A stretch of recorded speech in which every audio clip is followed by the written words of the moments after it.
oli wakati mu bujulizi wano ku There is Still Hope channel y'essuubi.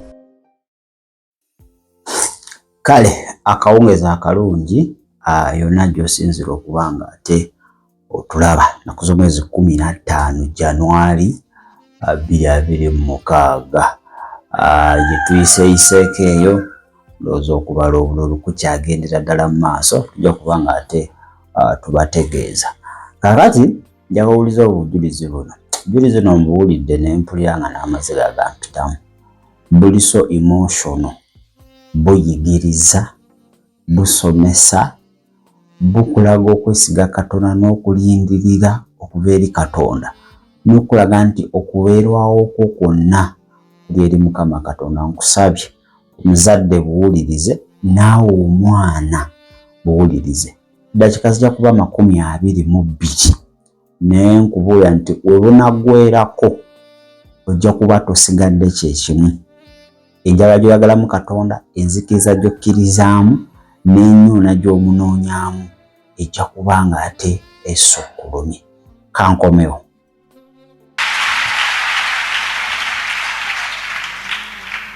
Yesu yeebazibwe. Neebaza Mukama ntuusiza ku buno obuwanguzi tekibadde kyangu.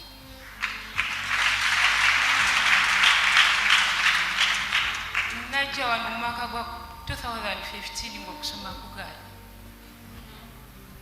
Ewaffe okusoma taata waffe yali mugaga ng'alina ssente nga mukazi wa gavumenti. Yongera kumwa.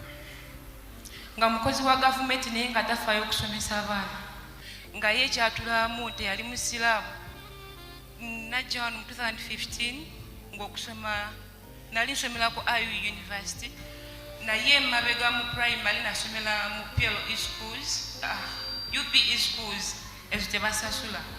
Bwe nagenda mu secondary nga twala mu masomero gye bamumanyi nga tebasobola tugoba kuba yali mukulu gye tuva nga mukulu tebasobola kugoba mwana wa honorable. Naye ng'otuba tuddeyo kusomero, muddeyo kusomero after 1 month ate emmotoka za UG oba elogize zibazaayo kusomero nga tuli abaana basatu naye nga bawa nusu kasaavu mwenna mukole shopping.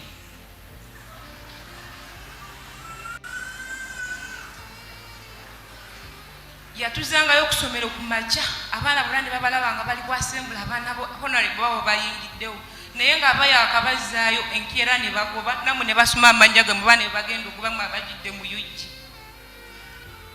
Obulamu bwali buzibu ne mama waffe teyatusapootinganga. Engeri taata waffe gye yali omusiraamu yalina abakazi bangi kati nga mama waffe agezaako okugula feva eri taata waffe ng'amwagala kuba mama waffe yali faama ng'alima n'atunda ebintu bye n'afuna emitwalo nga 2. N'omugamba mama zitereko tunaba tundeyo okusoma at least ojja tuwa omutwalo. Taata waffe olukomo n'amubuuza Naalongo watunzeeyo mmeka ng'amugamba Ssaalongo nakozeyo emitwalo 3. Enkeera taata waffe akomawo akaaba Naalongo siina za mafuta ate nga bamuvuga buvuzi n'amugamba mpayo emitwalo 10 nja zikuwa n'enkeera bwatu paka zonna bwe ziggwawo mugenda okudonga tewali yadde 10 nga mulina kudona akakasanvu ne mukagabana ng'olina kunoonyamu ky'onoogula. Obulamu tebwali bwangu. Mu kiseera ekyo nze nalokoka nga nkyali mu byeseera ebyo namanya Yesu.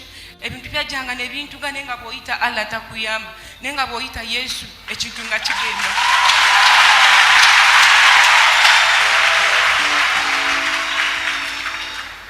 Olw'okwagala okusoma nga nnoonya at least nfune sponsorship nagendanga nga nnoonya gye mpulira abalokola abasaba natuuka n'ogenda mu bannabbi ab'obulimba naye nga nsaba njagala nfune omuntu ansabira nfune sponsorship. Nze nasoma ne mmalako senior phonetics kati baganda bange olw'amabanja nzige naleka emabega bo tebasobola kumalako kuba nze bandekanga n'empitawo kuba nze yasooka naye kati amabanja gagenda gacumulatinga bano abaava emabega bo tebasobola kusoma. Bwe natuuka ku university taata wange n'antwala ku IU. Ku IU yaliyo taata wange omuto ng'ali ku main campus. Bwe natuuka okukola ebibuuzo taata wange yali tasasudde. Anko wange oyo nanneeyimira kubanga akimanya taata wange alina ssente ajja musasula ssente ezo ajja musasula maybe this time taziina. Taata wange teyasasula anko wange. Ne ntuuka mu second semester anko wange nga tasobola kuddamu kunneeyimirira. Anko wange omulala eyali kweno female campus naye nanneeyimirira. Oyo anko wange yalaba nga safalinga nnyo n'ebya tuition nanfunya basali a third nga taata wange alina kusasula akoota mitwalo 35 naye najjo teyagisasulanga. Gye nali nva nga transport nkozesa emitwalo 3 okutuuka ku ssomero, okutuuka ku campus yampanga emitwalo 3, 2 gya transport, ogumu gwa shopping. Kati mu 2013 nenfuna dedya nenzirayo mu kyalo nennima bandayi nalima okulima kuzibu nennalima ne baganda bange bonna ne bakomangawo twavanga ku masomero kati awo nga nze ndi ku university nga baganda bange bali ku masomero amalala ng'okubira taata n'omugamba school fees tuition bamwetaaga n'agamba nasasulidde oli mugenda okuddayo mu holiday ng'oli agamba nze bangamba basasulira gwe naye nga tebalina omu yakola bibuuzo.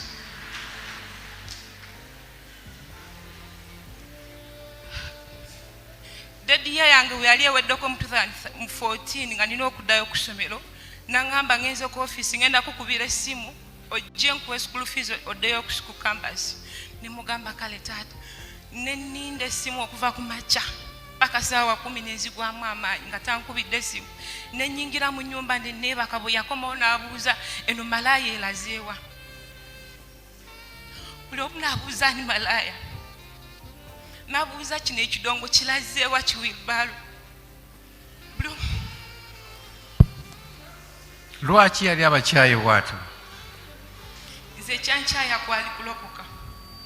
Ate bali siyinza kugamba ddadi nera bifo nga sindaba kuloka yali yatukyawa. Yalina abakazi bangi n'abaana bangi, n'abaana bewala olubalowoozanga nti awerera ffe abali mu nnyumba era nga tebatuwagala batukyawa naye nga ffenna tatuweerera.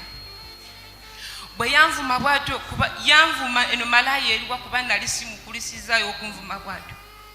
N'agamba kino kirowooza kyanteresa ssente kyampola lono olw'okuba sikiwadde kati tekinkulisizaayo. Baganda bange bonna ne beewuunya wakakuba baali bamukyawa.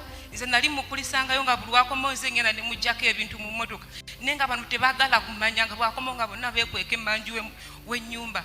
Ne bagamba kale nze mmaze omwezi nga simubuuza wabula takwagala.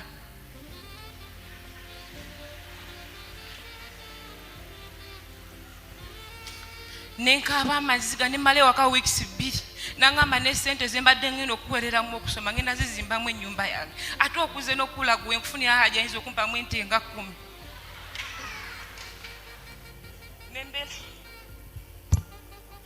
Nembele ewaka okumala weeks 2 nendaba nga tewali ssuubi lya kudda ku ssomero. Nayina cousin brother wange yali abeera Kibuli nentesa ne mugamba omanyi kufiira muzeeyo omugambe yegwe bano abasajja abampa basari nti munneetaaga ku ssomero. Namukubira essimu muzeeyi nampa ssente ezidda ku ssomero. Bwe nadda ku ssomero yampa emitwalo 3, 2 gya transport, ogumu gwa shopping.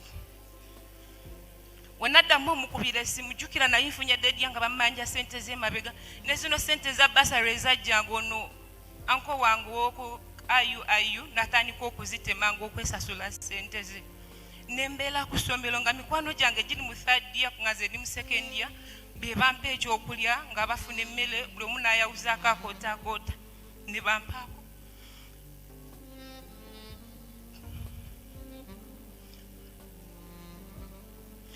Bwe natuuka okukola ebibuuzo semester eyo era ebibuuzo ne bigaana ne neebuuza ku baana nkole ntya sirina kyakola ne bangamba tufayo kasita walokoka noonya kyaki z'abalokole Katonda balikolera ebinene oliddayo ewammwe.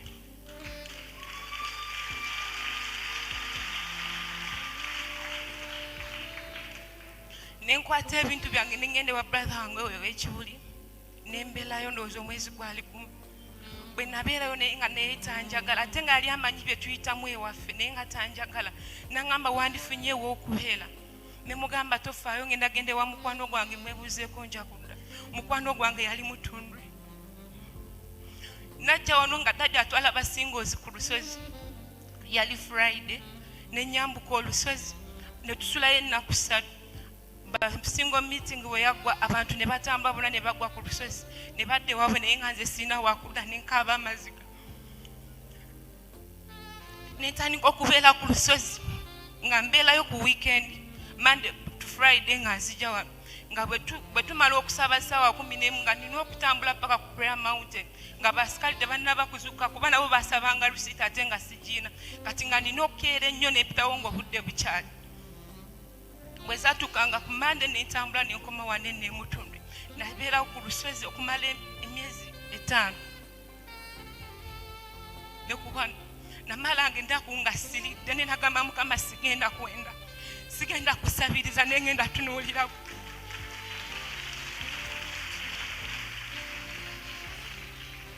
waliwo olunaku lwenzijuka twali tusiibe dry nendwala omusujja n'essenyiga nga siina kyakulya nenzuka oluyimba lwa Wilson Bwegembe yagamba yatambulanga ng'asamba obuveera nentambula ng'asamba obuveera nengamba ayi Katonda at least mbayo 5 nfune muwogo nsiibulukukireko nali natera otuuka ku Prayer Mountain waliwo omuyembe abamanyi ku Prayer Mountain waliwo essomero ly'abasiraamu nesanga omuyembe nga gudde mu kkubo ne neebaza Katonda ekyokulya kyeyamba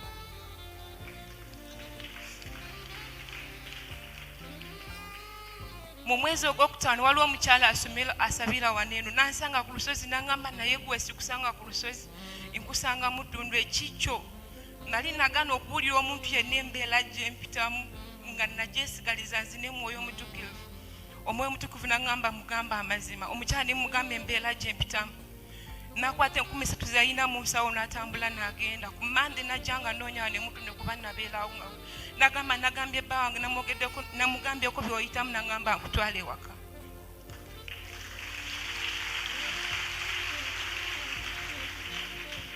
we nali naakabeera omukyalo oyo wiiki ne mugamba nsaba kugendako ku Prayer Mountain kusabako ku Prayer Mountain amalayo wiiki namba ngenda okudda ewaka nga nina omukyala gwenda kukolera ku muvaaka ya senior 6 nankubira essimu nangamba jangu okomewo okole yali boutique eyo ku boutique gye nali nkolera omukyala n'atuma mu banka gye nasinkana Musumba Tom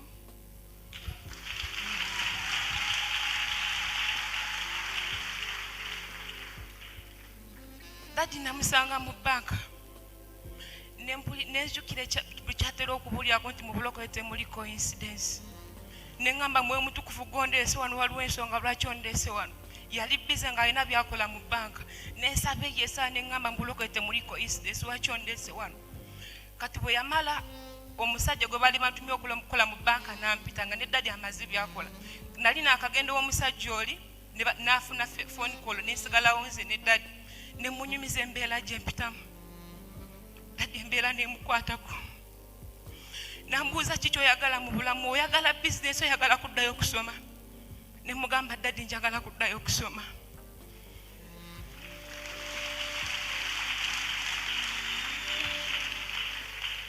olunaku lwali lwakubiri kyenzukira kola dadi yampa $2 nangamba genda olye mu langi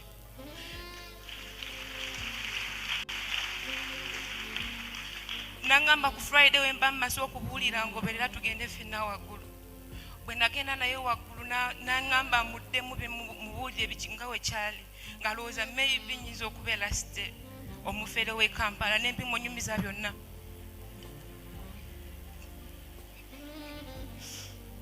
nangamba nzireyo ku IUIU gye nali nsomera nfollowing esente ze bamanja we zibanga ntini tusasule bampe result zange zitandikira mu second year ngenda okutuukayo nga bamanja obukadde 7 dadi nambuuza oba nsobola okuddamu obuto ne mugamba ye dadi nsobola okuddamu obuto nangamba genda onoonye university nengenda nenfuna Deje University nangamba njagala St. Lawrence University nangamba oyagala kola sije mugamba njagala kola lo nangamba ddamu okole kosi gye wali okole yejja kwanguyira nengenda nensaba enkifuna percent za admission ne bampa admission netandika okusoma first year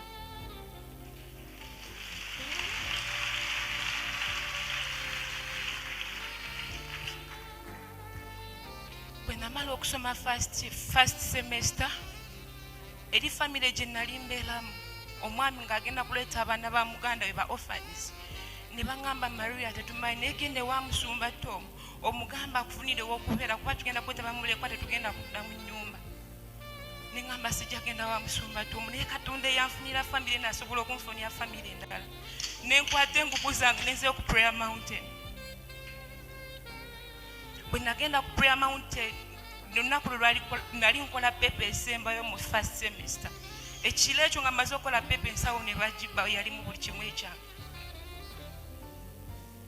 nenzirayo ne mbagamba banzibye ne bampa blanket endala nzijukira era nenkwate ku bulange nenkomawo emutule ne ku Prayer Mountain nesoma second semester nga nva wano ne ku Prayer Mountain navanga wano nengenda nenkola ebibuuzo neva ne ku Prayer Mountain nenkola ebibuuzo time netuuka yokola internship bwekifuna bwe nali nina kati nkenelabiddemu bwe nali ngenda okukola ebibuuzo bya first semester nali nsoma weekend ngenda otuuka okukiryalinga okufuna examination card ne bangamba bamanja $2,000 medication fee council fee nebeeranga sitolinga ku $2,000 nga bazingambye ku Friday ng'enkya nkola ebibuuzo ku Saturday nengamba bino wembigamba ddadi ajja kuŋŋamba adi mufere naye Katonda gw'omanyi nayinamu 2,000 nentambula okuva ku St. Lawrence paka wano nenzwayo mu nsigo ya TV ne radio nengamba Katonda nze nziraye ku Prayer Mountain nga nkoze ebibuuzo gw'amanyi nenzija nenziwaayo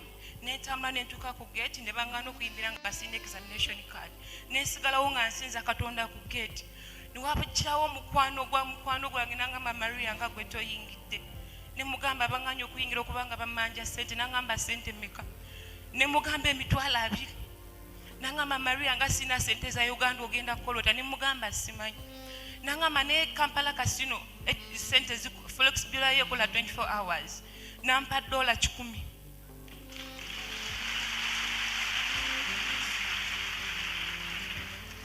nangamba oyineza boda ne mugamba nazo sizina nampa omuto nangamba linnya boda odduke abaana bayingira examination room nga bamanyize sigenda kukola bibuuzo nga bamaze obagabira pepa ne bandaba nange nga nyingira pepa ne bagamba Mario oyina Katonda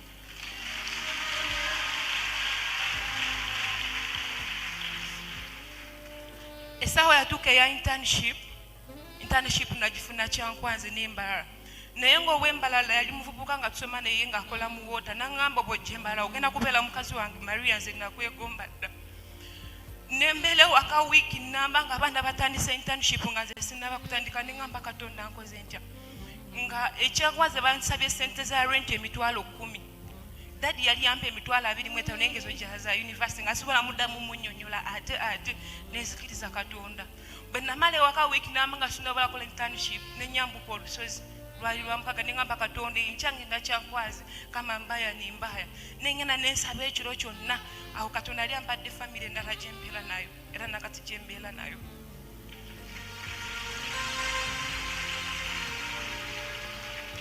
ne mugamba mami ngeze ku lusozi naye enkya ngenda kyankwazi nga mami yamanyi dadi yampadde ssente nengenda nesula ku Prayer Mountain nekomawo ku makya nempakinga na parkinga ngweyi zange zokka kubanga zinayine bwe nali nsimbula bwenti bali ne bankubira ne baŋŋamba nga tonnaba kujja sooka osindika essente ne mbagamba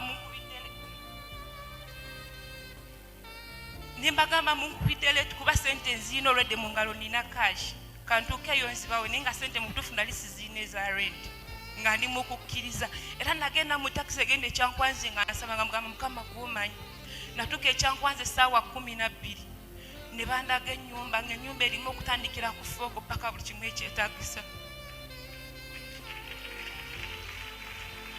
ne bambuuza essente ziriwa ne mbagamba essente ziri ku ssimu ate wali nga nabagamba nziina mu ngalo ne mbagamba essente ziri ku ssimu ne bangamba tugende tuzijje tugenda ku mobile money network nga zimaze wiiki namba nga teziriiko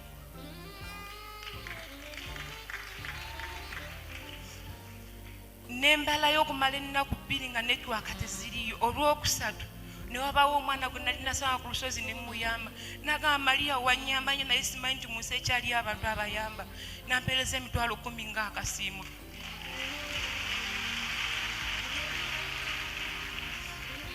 essente ezo nenziwaayo kuwa ennyumba kati nagenda ekyankwanzi nga ndi mu kisibo kya nnaku 20 dry kati kyali kiggwako naye nga sirina kyakulya nagenda dadi bwe nali ngenda yampa $3 nangamba ojja kulyamu omukyo mu mukubo bwe natuuka ekyankwanzi nga sigazawo $1,000 ku kyaki gye nali nsabirako ne basaba ensigo y'amasannyalaze ne ngamba Katonda guno $1,000 gwe nnina nange ngusiga ongabirire oli omwana yampa $20,000 ku university nankubira essimu nga maze okuwayo ssente nambuuza Maria oli luddawa ne mugamba nagenda kyankwanze mu internship nangamba obeerawo dda ne mugamba wendi nangamba olimba abawala mu banagazimu ne mutoogera nampeereza $10,000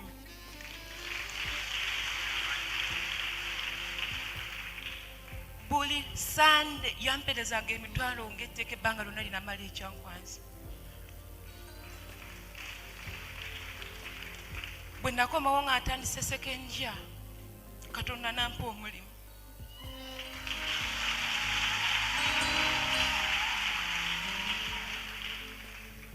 Nebaza Katonda ntusiza ku kino.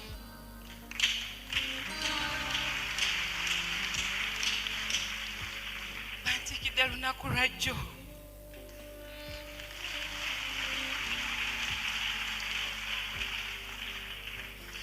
Waliwo nali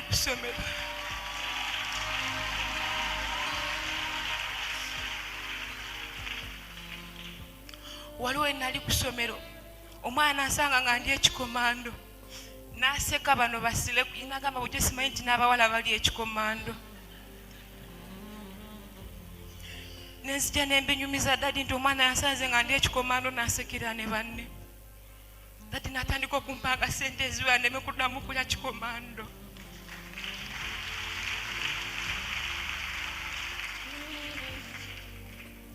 Tata wange dadi yangamba mukubire essimu ajje ku graduation.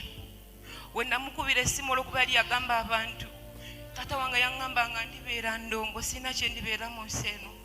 Era abantu bamubuuzanga omwana oluddawa yabagamba nga ali ku street yeetunda yazaala. Mama wange yangamba ndijjamu embuto ku street za Kampala sina kye ndibeera mu nsi.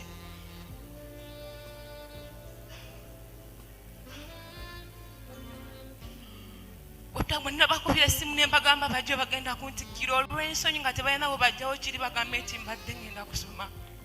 Ne bangamba si beetegefu bajja bwe banaaba beetegese balimpita ne ngenda ne mbalaba. Neebaza Katonda ku lwa Musumba Tom.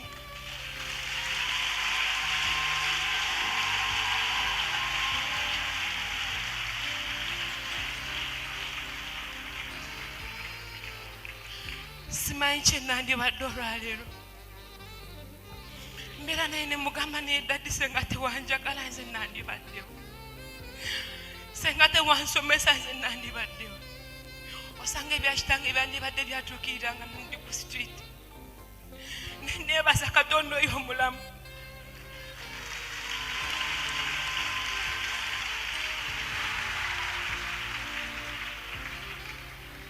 Mu famire ye waffe nze asoose okutikkirwa.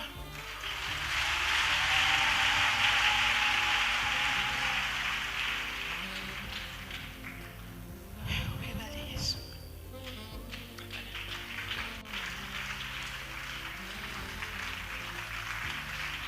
Yongera Yesu engalo, yongera Yesu engalo.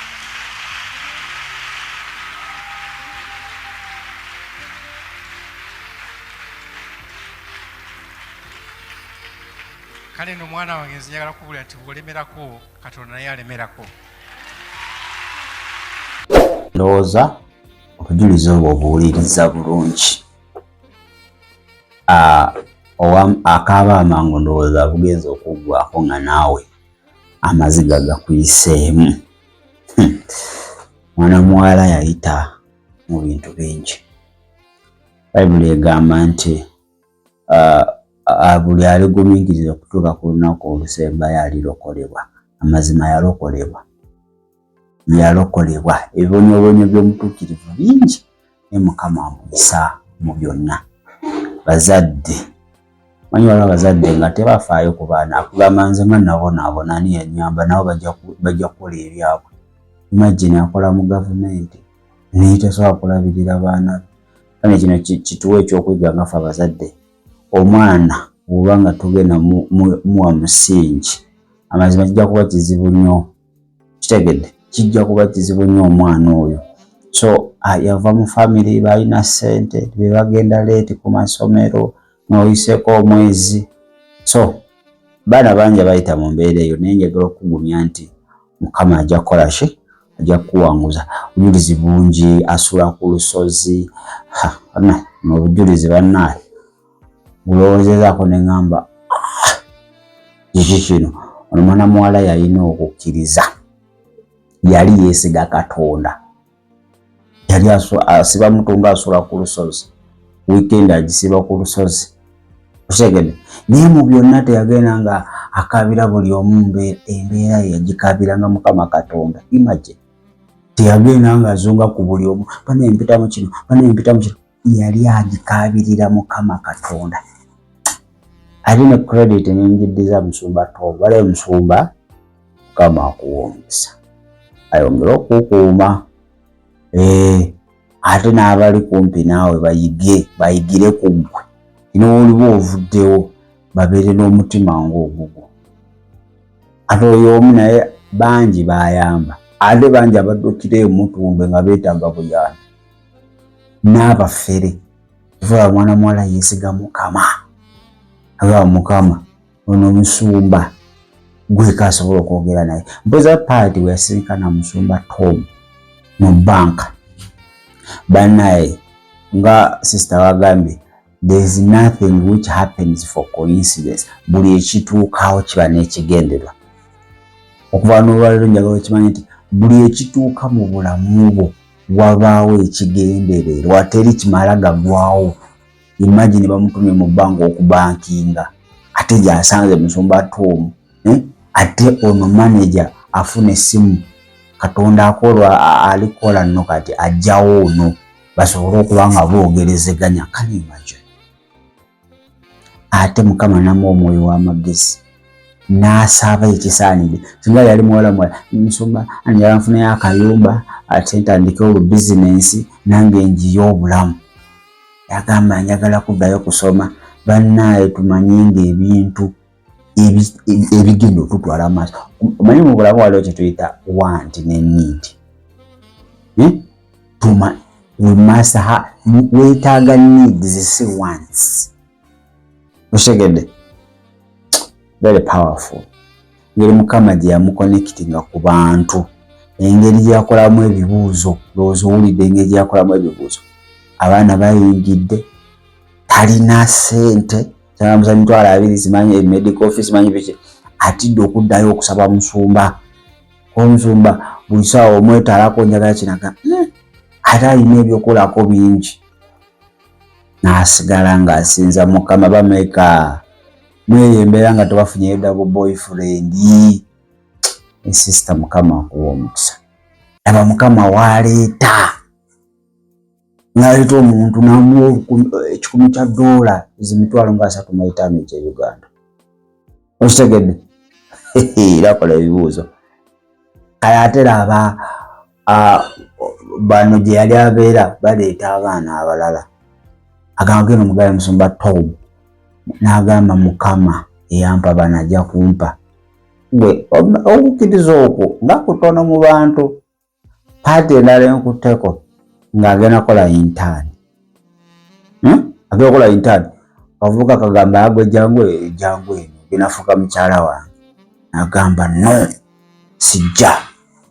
N'abeerawo. Gwe okimanyi ng'abaana bagenze dda wiiki okukola intern gw'okyali. Neraba engeri gy'agendamu atuuka bazere kusengu naye ate tekuli batuuka ate mobile money network mu byalo bazaabula. Ate mukwano gwo ne amuwa 10,000. Manya waliwo omuntu gwe yayamba ku lusozi awo bane tuyambe. Oba ng'olina obusobozi obuyamba omuntu nga Mukama akikutaddemu yamba, tomanya. Ate toyamba nti oli nsasula. Mukama n'akwata kw'oli. 10 lye baagala oli n'alisindika. Laba yamuwa 10,000 bannaaye. Engeri Mukama gye yamukabiriramu. Julizo obadde so powerful. Okuyiga okulindirira, okugumiikiriza, okwesiga Katonda. Katonda amanyi abantu abatuufu bwe weetaaga. Abagenda okuyamba okubamu eyo embeera yabamanyi. Kati gwe n'obupalapalanye ogenda kumekeza nga tewali kifu.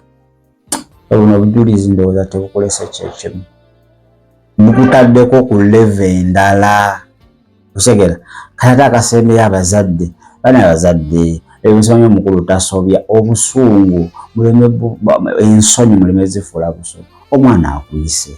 Mukama akoze ebyekisa. Jangu obeerewo matikira. Ate weteekamu obunkulu sijja kujja, weteekamu obusungusungu. Wegendereze ebigambo byetwogera eri abaana. Sister agambye nti mama ensonyi lwaki tebajja. Mama yali ayogera nti oyo ali mu kibuga ali sikirize Kampala afuna mbuto wajjamu. Kati ekyo kyali kigenda mu kubawala nnyo. Bwe byayogerera ng'ate alaba byonna byayogera byali bya bulimba. Buleka twetegeke tuli kuyita. It has been a very powerful testimony. Bazadde bannayo nammwe musobya. Awo mwali eminyiza bwenenga banne mwana waffe tusonyiwe mwana waffe. Lwene tubadde tukwogerera ebigambo. Kyana bazadde ennimi zaffe zino ate byalikozesa ng'omwana teyagenda n'atandika kusaba n'anyweza Katonda. Byonna mama byayogera byali bigenda kukola. Ebintu bye bakwogerako bikola. Singa oba toyimiridde mu Kristo. Naye w'oyimirira byonna biboogera tebigenda kubaako nakyo bikukola. Bingi bye bakwogeredde by'owulidde ne by'otawulidde. Soba naye nyweza Katonda, twesige Katonda. Jjuliza obubadde bw'amaanyi. Era ne baza n'abo abakwatibwako ne bayimira n'oyo mwana balina kuzino omuntu ajanga akabira ekizibu n'olowooza mufere sitaani ayonoonye buli kimu abantu bakyala bakuyamba naye mmwe abakyalina omutima ogwo bali Mukama abawummisa. Bayimira ne sisita oyo n'abantu abalala bonna bangi ne Mutundwe ne pasita bannaye batonavuma muntu simanyi balinga we bati bakozeeko kye bakola. Gwe akayamba bameka okutuuka kweyo level. Tuleme kubeeramu n'empalana ey'ekisiru. Nze omuntu waba akoze ekintu ekirungi nsiima siri ku ebyo. So I appreciate byonna ate bye bakolera sisita oyo. Kale mu ggwanga Uganda obululu bukyagenda mu maaso okuba nga bubalibwa okwetoola polling stations ez'enjawulo era naffe tujja kujja tukuwe ki ekitambula mu maaso.